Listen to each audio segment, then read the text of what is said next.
Are you starting to feel like it is time for you to step up into executive leadership? That this is a goal that you've been having and now is the time?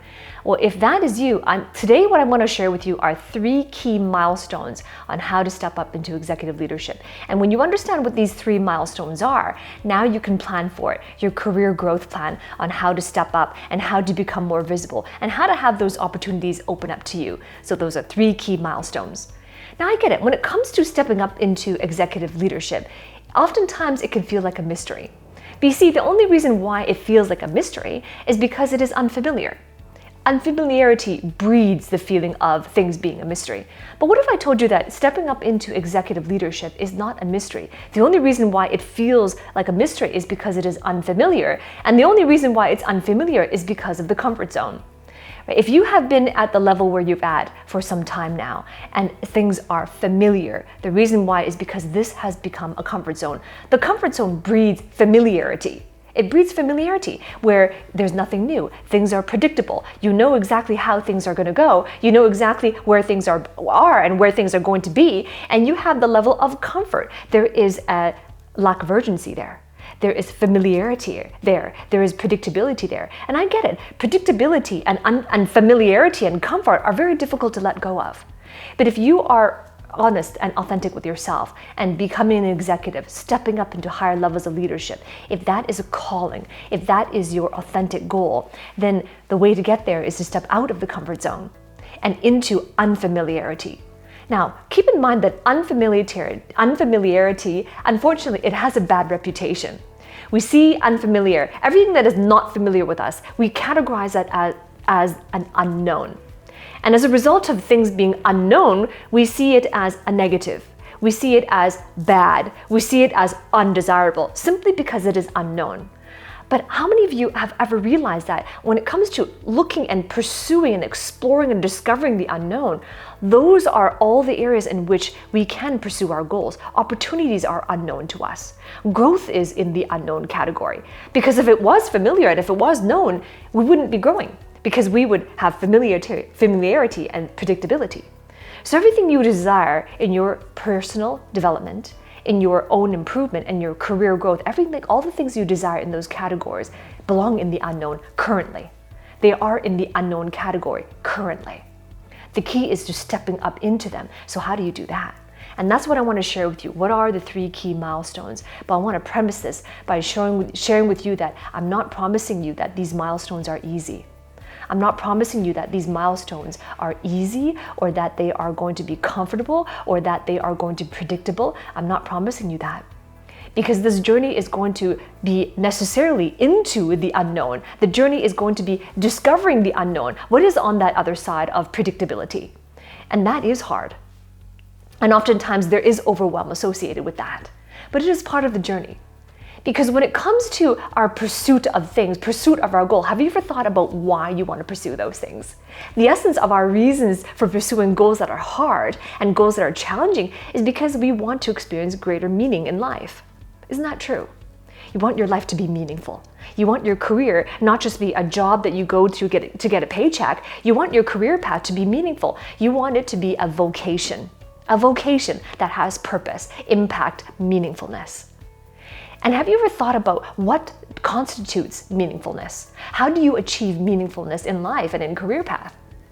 And have you ever thought that when you experience true and genuine meaningfulness, this is where you are at the intersection of both positives and negatives. There are both challenges and supports. There are both setbacks and productivity. It's both.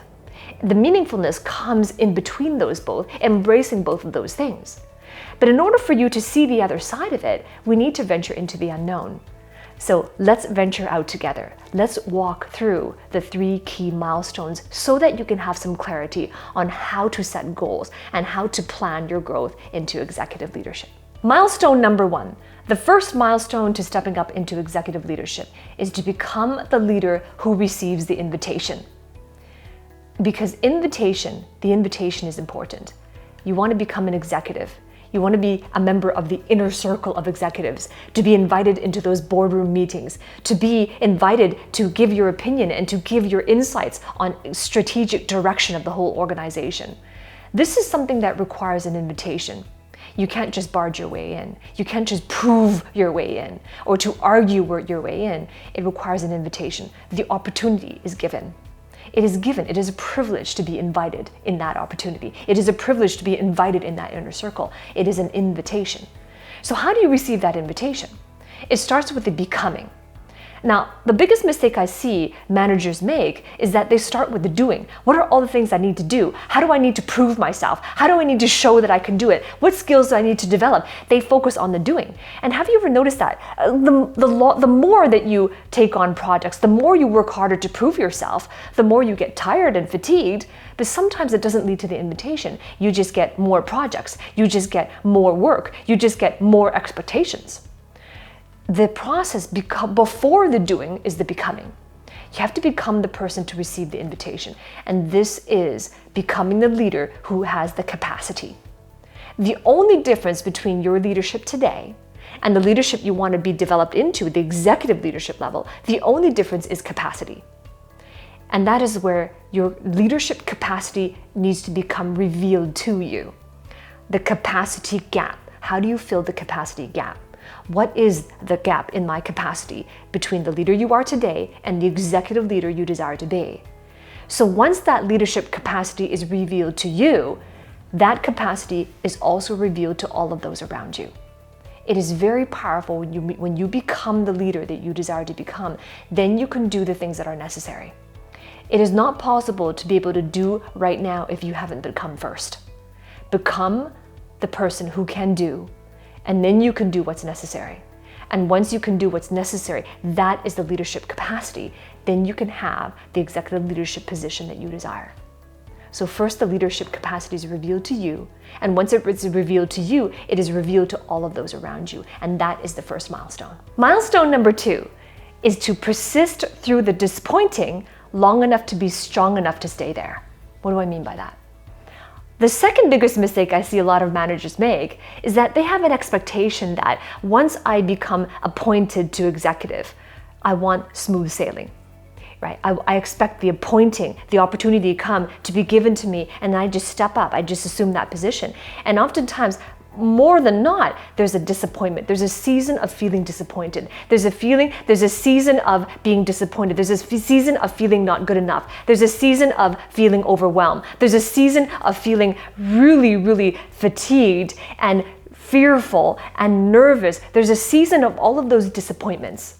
What if I told you that the season of disappointments is a natural part of the journey? And the reason why the disappointment is there, the reason why that season of disappointment is there, is so that you can develop the resiliency and the persistency to stay in executive leadership. That develops your character to stay there. Part of the journey is, how do I fill my leadership capacity to become the leader of executive leadership? That's part of the journey. But the second half of the journey is, how do I stay there once I do get there? So let's not neglect both halves. It's not enough just to be able to fill the capacity to land those positions, to become an executive. We need to be able to stay there and function strongly there. So the season of disappointment is a season where you are developing other skill sets, different skill sets to be able to persist through the disappointments. You're developing a different type of skill sets besides your technical skills. You're developing a different type of resiliency. You're developing a different type of mindset. You're developing a different area of navigation and different acumen to understand how to navigate those landscapes. All of these things are developed in the season of disappointment.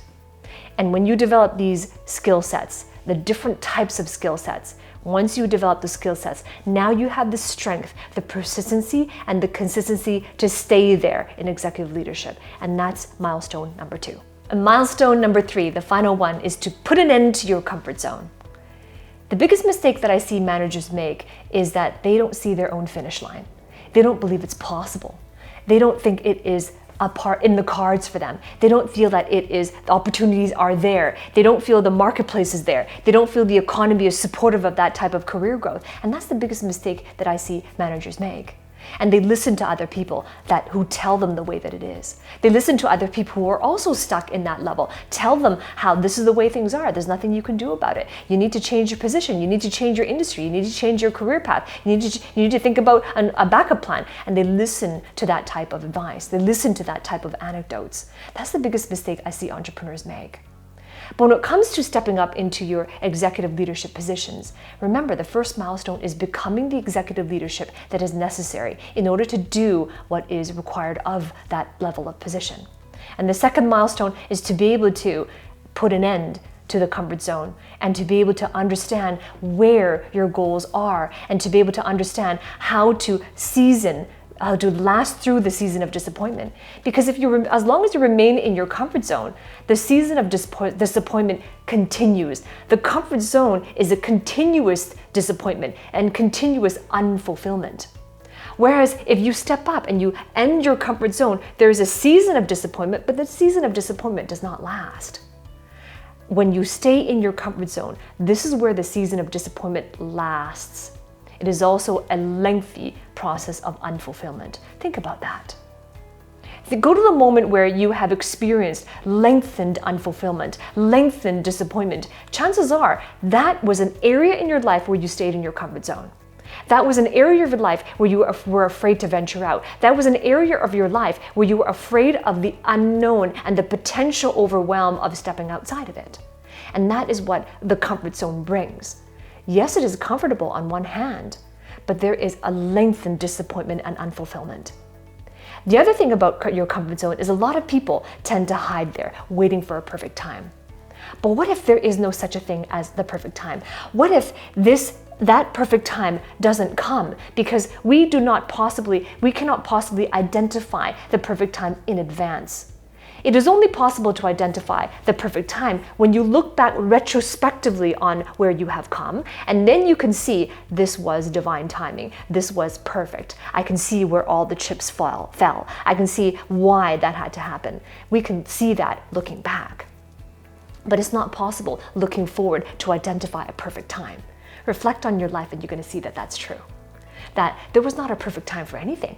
There was not a perfect time to have kids. There was not a perfect time to move to a different city. There was not a perfect time to start college, right? There's no perfect time when you want to plan ahead. But when you look back on those things you've done, now you can see why that had to happen when it did and how that led you to where you are, and there's a greater appreciation for it. And the thing about if you do not end your comfort zone, if you do not end it yourself, then there will be something external to you that will end your comfort zone for you. So here's what I mean by that. Reflect about that in your life. What areas of your life, in your past or maybe currently, that you remained in your comfort zone? You tried so hard to stay there because it was comfortable, because it was familiar, because it was predictable. Think about those times. What area of your life did you stay in your comfort zone? And you're going to notice that time and time again, as the more you try to stay in your comfort zone, the more the external forces, things happen in your life to take you out of that comfort zone. So you have a choice. You have a choice. The first choice is you can choose to end your comfort zone yourself on your own terms. Or you can choose to let the chips fall as they may and have an external force end your comfort zone for you. If you choose the latter, then sometimes the external forces that end the comfort zone for you do not necessarily lead to outcomes you desire. And they might lead to greater discomfort and greater disappointment and unfulfillment. But the choice is yours. But if you made that choice and you're saying to yourself, I want to end the comfort zone myself because it is time for me to step up into executive leadership. If that's you, then I invite you to take action on it. Below this description, right here in the description below, I have a link for you to apply for my executive coaching program. And every single week, I train executives on how to become that leader, how to fill the leadership capacity, and how to move forward outside the comfort zone, how to navigate the landscape, and how to position yourself and develop those skills outside of technical skills. This is only for those of you who are serious of developing this and serious about becoming the executive leadership. So if that's you, click the link below in the description, and I look forward to seeing you on the inside. Now, if you've been recently passed over for a promotion into the executive leadership and you're wondering what to do next, then I created a video that explains the steps, some advice on what do you do in that situation. That video is coming right up next. I'll see you there.